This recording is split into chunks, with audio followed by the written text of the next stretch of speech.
I used to think I understood people quickly. Faces tell you a lot if you know how to read them. The practiced smile, the guarded eyes, the way someone holds themselves when they enter a room. Over time, you learn patterns. You learn which expressions are rehearsed and which ones slip through by accident. You learn how to predict reactions, how to anticipate distance, how to recognize the familiar choreography of human interaction. I met many faces that way. Some were charming in obvious ways, confident and polished, offering pieces themselves upfront like currency.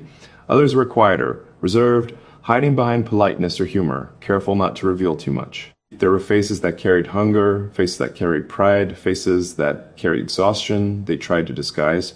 I learned how to talk to all of them. I learned how to mirror energy, how to stay interesting without getting invested, how to walk away without leaving marks on either side. I mistook that adaptability for depth. I mistook ease for a connection. Then I met you. You did stand out immediately. That's the truth. There was no dramatic first impression, no instant sense that something rare had entered my life. You blended into the world the way real things often do, quietly, without demanding attention. If anything, you seemed like someone I already knew how to understand. That illusion didn't last. It began with small disruptions, moments that didn't fit the patterns I was used to. You listened differently, not like someone waiting for their turn to speak, not like someone collecting information, but like someone genuinely absorbing what was being said. Your attention wasn't sharp or intrusive, it was steady, patient. When you spoke, it wasn't to fill silence. It was because you had something to offer. Sometimes that something was insight, sometimes it was humor, sometimes it was just presence. You never forced your voice into the space. You trusted it would be heard if it belonged there. That alone unsettled me. I realized how accustomed I was to performances, including my own. How often conversations are subtle negotiations, exchanges of impressions rather than truths. With you, those mechanics felt unnecessary. Not forbidden, just irrelevant. You didn't seem interested in impressing me. That was the first crack in my certainty. I started paying closer attention, not because I planned to, but because my mind kept returning to you afterward. To the way your expression shifted when you were thinking, to how your gaze lingered when something mattered, to how you didn't rush to define yourself with labels or stories designed to explain who you were. You revealed yourself sideways, through reactions, through silences, through the choices you made when no one was watching closely. I noticed how you carried empathy without turning it into a performance, how you could hold someone's truth without absorbing it as your own burden, how you offered understanding without losing yourself in the process. That balance was rare. I met people who were emotionally generous but porous, people who gave until they disappeared. I met others who were protected to the point of isolation, offering little and expecting less. You existed somewhere else entirely, open without being exposed, grounded without being closed. It took me longer than I'd like to admit to realize I wasn't just intrigued, I was disarmed. There's a difference between attraction and recognition. Attraction pulls you forward. Recognition stops you in place. It makes you reassess your footing. It asks questions you weren't prepared to answer.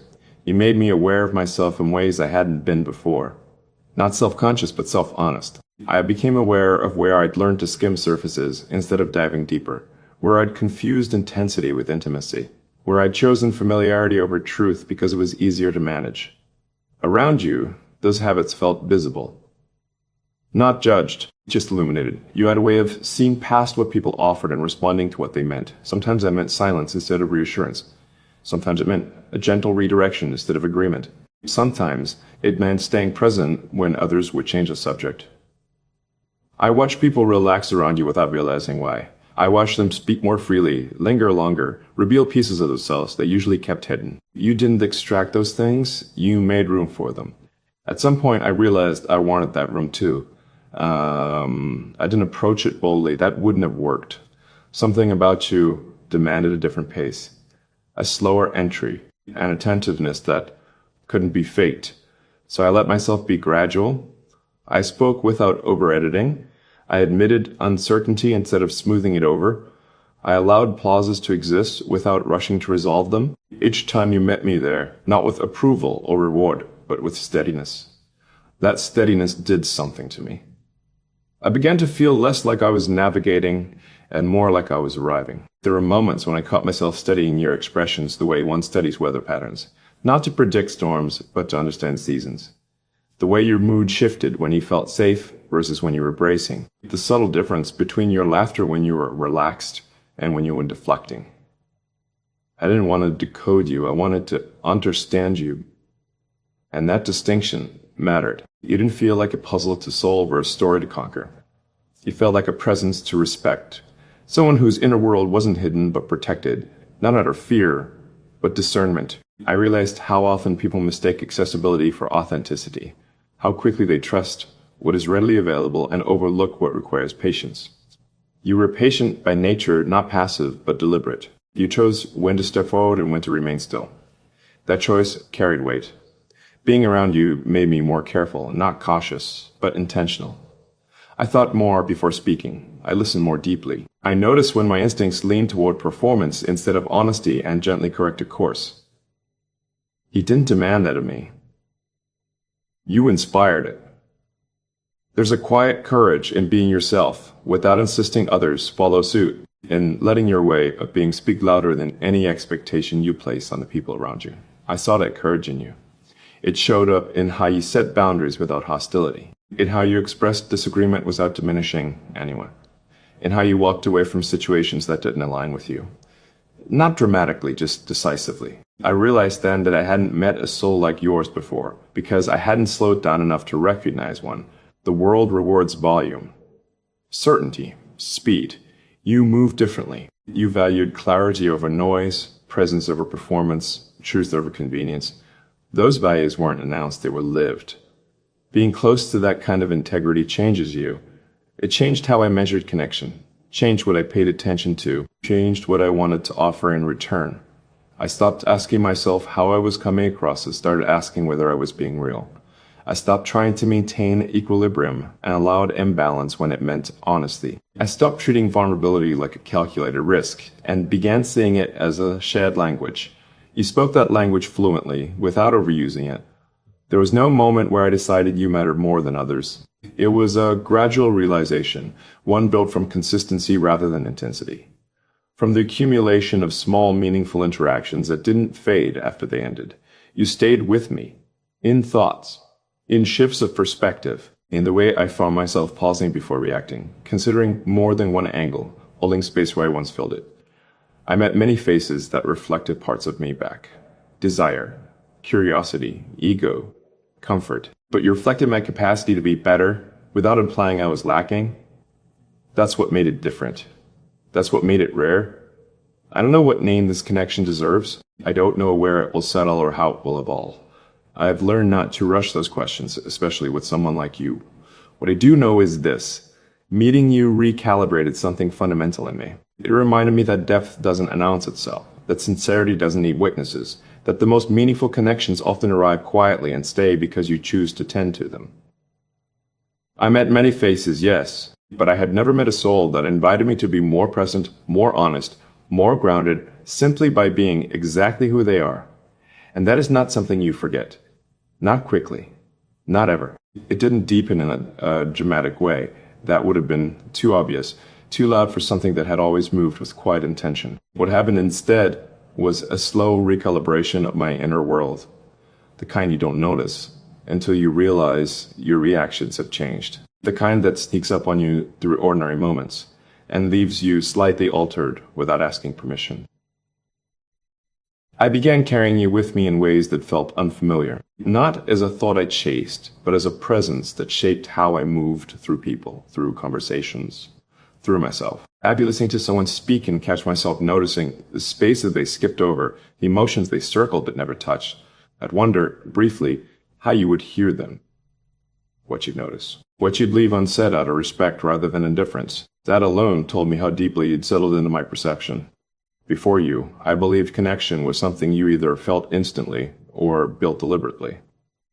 Chemistry or effort, spark or structure. What I hadn't accounted for was resonance, that quieter alignment that doesn't demand urgency but changes your internal rhythm all the same. You resonated with me, not because we were identical. We weren't. Our differences were clear enough to keep things interesting, clear enough to challenge assumptions. But beneath that, there was a shared orientation toward the world, a similar way of valuing nuance over spectacle, sincerity over certainty. You paid attention in a way that felt rare, not obsessive, not analytical, intentional. You noticed when people contradicted themselves without calling it out. You noticed when laughter was a shield rather than an expression. You noticed when silence was carrying more truth than words ever could. And somehow, without ever putting pressure on me, you invited me into that same attentiveness. I became more aware of how often I'd learned to compress myself, how often I'd chosen efficiency over authenticity because it made life smoother. Around you, that compression felt unnecessary, almost unnatural. You never asked me to expand. You simply made space. There was an evening when we talked longer than planned, not because we had something urgent to resolve, but because neither of us felt the need to end the exchange. The conversation drifted, touching on ideas, memories, half-formed opinions that didn't require polish. At some point, I noticed how relaxed my body felt. My shoulders weren't tense. My thoughts weren't racing ahead, trying to anticipate your reactions. I wasn't managing the moment. I was inside it. That's when I understood something important. Safety isn't always about comfort. Sometimes it's about freedom. The freedom to exist without strategizing, to speak without rehearsing, to pause without apologizing. You offered that freedom simply by being consistent in who you were. As time went on, I started to see how carefully you navigated the world. Not cautiously, but consciously. You chose your battles. You chose your words. You chose your people. And you didn't explain those choices to anyone. There was strength in that restraint.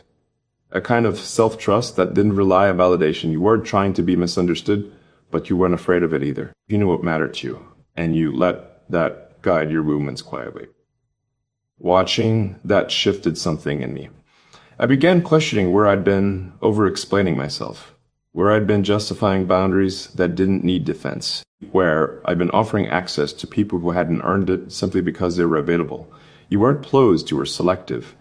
And that distinction mattered more than I realized. There were moments when I caught you observing me the same way I observed you. Not scrutinizing, just taking me in. I wondered what you saw.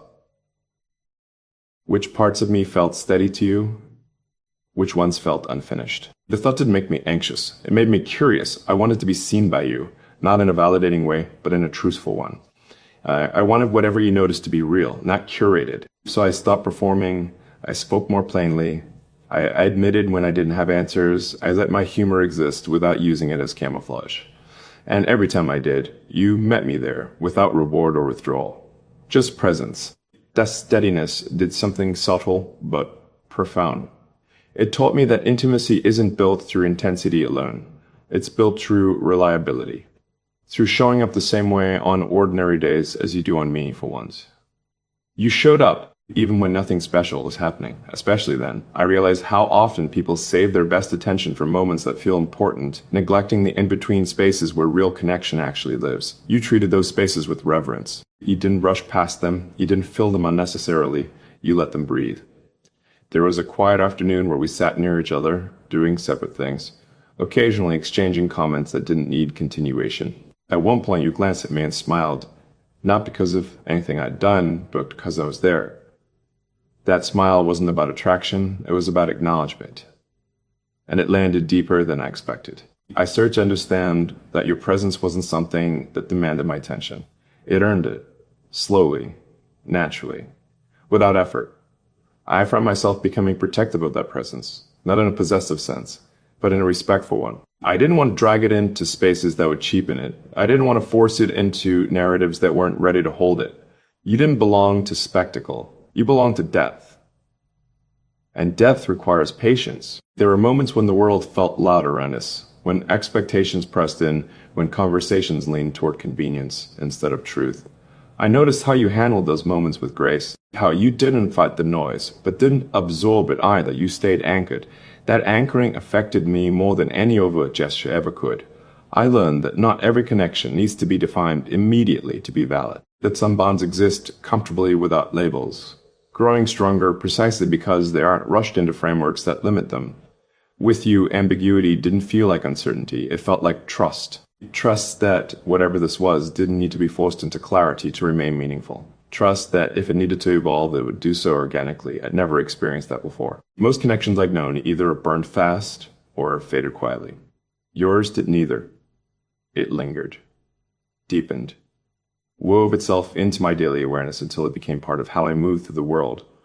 I started noticing beauty differently, pausing longer, listening more carefully, letting moments complete themselves instead of cutting them short. You didn't teach me these things explicitly. You embodied them.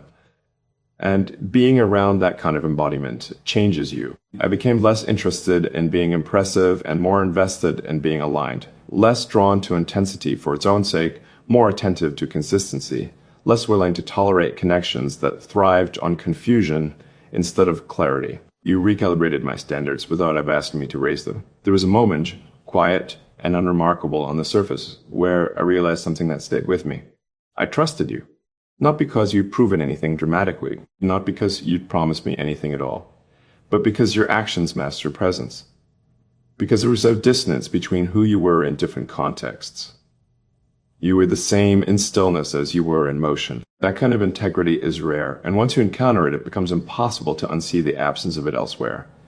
I didn't need to wonder who you were when no one was watching. You showed me without spectacle. As this awareness settled, I felt something else emerge alongside it. Gratitude. Not the loud kind, not the kind that demands expression, but a steady appreciation for having crossed paths with you at all. Whatever direction this takes, I know one thing with certainty. Meeting you altered the way I understand connection.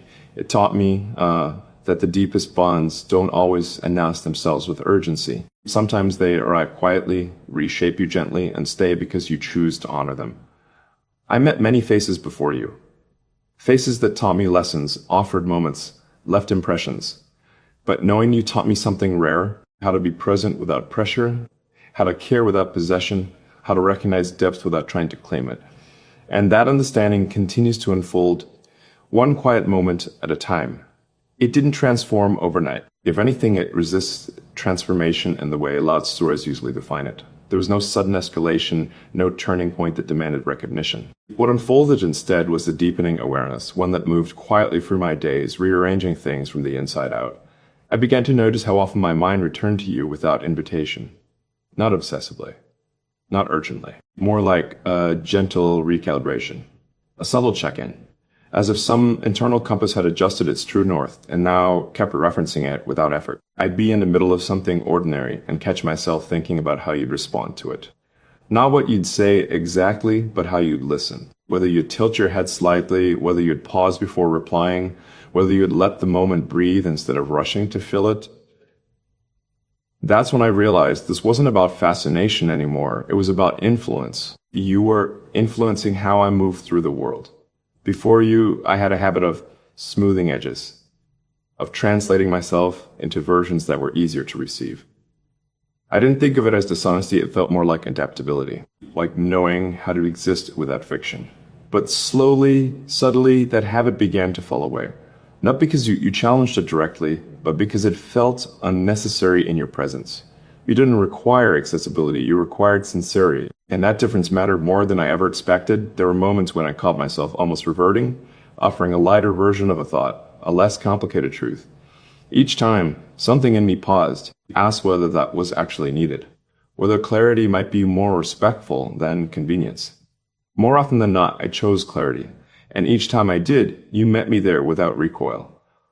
That kind of consistency does something powerful. It teaches you that being fully present doesn't make you burdensome, it makes you real. I started noticing the same shift in how you interacted with me. You didn't open up all at once, you never did. Instead, you allowed access in layers, each one revealed naturally, without ceremony.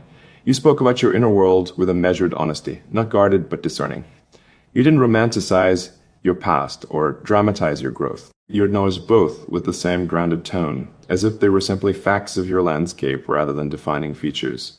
That restraint felt intimate. It told me you trusted me enough not to oversell yourself, not to curate vulnerability for effect.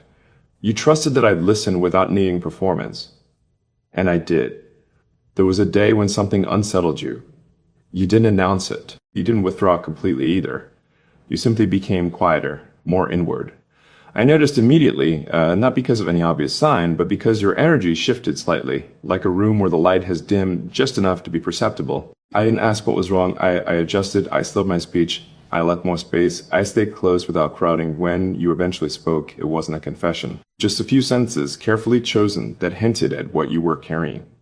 I didn't dissect them, I didn't press. I acknowledged them and let them rest. Later you thanked me. Not directly, you didn't say the words. You just looked at me a little longer than usual, your expression softer, steadier. Something unspoken passed between us. I realized then that care doesn't always look like intervention. Sometimes it looks like restraint. Being with you taught me that attentiveness isn't about constant engagement. It's about knowing when to lean in and when to hold still. Knowing when words add value and when they dilute what's already present. That balance came naturally to you. I learned it slowly.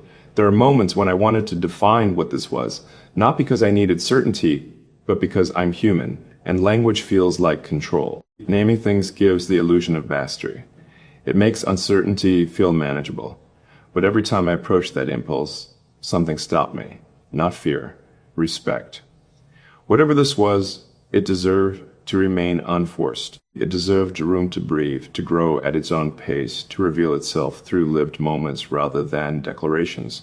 You seem to understand that instinctively. We shared experiences that would have been dismissed as insignificant by anyone watching from the outside. Conversations that wandered without destination. Silences that didn't beg for resolution. Shared glances that didn't demand interpretation. And yet, those moments accumulated. They built something solid without ever announcing construction. I noticed how your presence began to anchor me. Not in a dependent way, but in a grounding one. When things felt scattered elsewhere, being around you brought me back into alignment, into myself. That told me more than any overt sign ever could. You didn't distract me from my life. You clarified it. I started making choices differently. Turning down connections that thrived on chaos, pulling back from dynamics that required constant explanation, choosing environments that allowed for depth instead of noise. You never asked me to do any of that, but knowing you had recalibrated my tolerance for superficiality. Once you've experienced a connection that doesn't rely on urgency or performance, it becomes difficult to return to anything that does. There was an evening when we talked about nothing particularly meaningful, and yet it stayed with me longer than conversations that had once felt profound.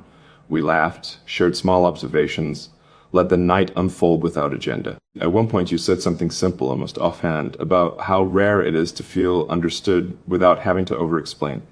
I felt that sentence land somewhere deep. Because that was it. That was the core of what made this different.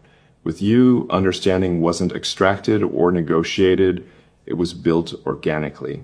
Through consistency, through attention, through the willingness to remain present, even when nothing dramatic was happening. I realized how often people chase intensity because they mistake it for closeness, how they seek friction because it creates sensation. What they miss is that true connection often feels calm, not because it lacks depth, but because it's rooted in trust. What we shared felt rooted, not stagnant, just steady. There were moments when I wondered whether you felt this too. Whether you noticed the same shifts, the same quiet pull. But I didn't ask. Some questions don't need immediate answers to be valid. Instead, I paid attention to how you chose to stay, how you showed up without being prompted, how you remember details without making a point of it, how you adjusted when I needed space, just as I did for you. Those choices spoke clearly enough. I learned that intimacy doesn't always escalate. Sometimes it settles. It becomes part of your internal architecture, influencing how you think, how you respond, how you exist with others. You became part of that architecture for me, not as an anchor that held me back, but as a reference point that reminded me of what alignment feels like. There was no dramatic realization, no single moment where everything crystallized. What emerged instead was a quiet certainty, one that didn't demand expression. I knew that whatever form this connection ultimately took, it had already mattered. It had already changed me in ways that were lasting and undeniable. I was more patient, more honest, more willing to let things unfold rather than forcing conclusions. You didn't teach me those things intentionally. You lived them. And being close to someone who lives with that kind of integrity inevitably reshapes you. I don't know how this will continue. I don't know whether it will deepen, plateau, or transform into something else entirely. I've learned not to rush toward outcomes with you. What I do know is this. Meeting you shifted something fundamental in how I recognize connection. It showed me that the most meaningful bonds aren't always loud or immediate. They are built through presence, through mutual respect, through the quiet agreement not to rush what deserves care. I met many faces before you, but knowing you taught me how rare it is to meet someone who doesn't ask you to become more, louder, faster. Someone who simply invites you to be truer. And that invitation, once accepted, is not something you walk away from unchanged. Didn't end with a promise. That mattered more than anything else. There was no moment where one of us finally said the thing people expect to be said. No neat sentence that could be quoted later as the turning point. What happened instead was quieter, and because of that, far more complete. It ended the way some truths do by becoming undeniable without ever being declared. I remember the exact moment it settled. We were sitting together, not facing each other, just sharing the same stretch of space. The world around us was moving the way it always does, full of noise and urgency and people rushing toward places they believed were important. We weren't part of that movement. We were still, without feeling stuck. You said something ordinary. I don't even remember what it was. It wasn't the words that stayed with me. It was the ease behind them, the absence of guarding, the way your voice cared no question about whether you were allowed to take up space there. And I realized with a clarity that didn't shake or rush me, that I wasn't waiting for more. Not from you, not from this. Everything essential was already present. I understood then that some connections don't peak. They don't explode or collapse or demand a climax. They arrive, settle, and quietly rearrange the interior of your life. They teach you what alignment feels like. And once you've learned that, you no longer chase substitutes. You looked at me, and I saw it in your eyes. Not anticipation, not expectation, but recognition. The same recognition I'd been carrying. The kind that says, I know where I stand here. The kind that doesn't ask for reassurance. That look was the ending. Because endings aren't always about separation or union. Sometimes they're about arrival. About realizing that the search itself has stopped. I thought back, briefly, to all the faces I'd known before you. All the almosts. All the intensity that burned quickly and left nothing steady behind. All the moments I'd mistaken momentum for meaning. They didn't feel like mistakes anymore. They felt like preparation. Meeting you didn't erase them.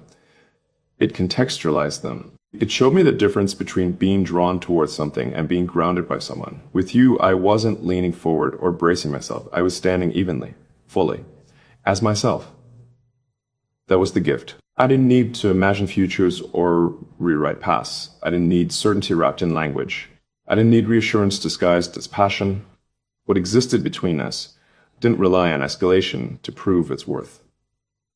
It already had weight. I saw how this connection had quietly improved me, not by pressure, not by demand, but by example. I was more attentive, more selective, less willing to trade depth for convenience. I listened better, not just to you, but to myself. You hadn't changed me. You clarified me. That's how I knew it was real. Real connections don't ask you to abandon yourself. They return you to who you were before you learned to shrink, rush, or perform. I don't know what name the world would give what we share. I don't feel the need to offer it one. Labels are useful for explaining things to others, but this was never about explanation. It was about resonance. And resonance doesn't fade just because you stop talking about it. As we stood to leave, there was no hesitation this time. No pause heavy with unspoken questions. Just a shared understanding that whatever this was, it didn't need to be held tightly to remain intact. You smiled. Not carefully, not guardedly, but fully. And in that smile, I felt something close, not end, but complete itself. I watched you walk away, now with longing, now with fear, but with a calm certainty I hadn't known before, the kind that settles into your bones and stays there. I didn't feel like I was losing anything. I felt like I had gained perspective. Some people pass through your life and teach you lessons. Some leave impressions that fade with time. And some don't leave at all. Even when they're not physically present. They stay in how you move and how you choose and what you no longer accept. You are that kind of presence. And that's why this ending works. Not because it closes a story, but because it proves one thing clearly, and without doubt, I met many faces. I learned from many encounters. But meeting your soul taught me what it feels like to stop searching. Not because everything is finished, but because something finally made sense.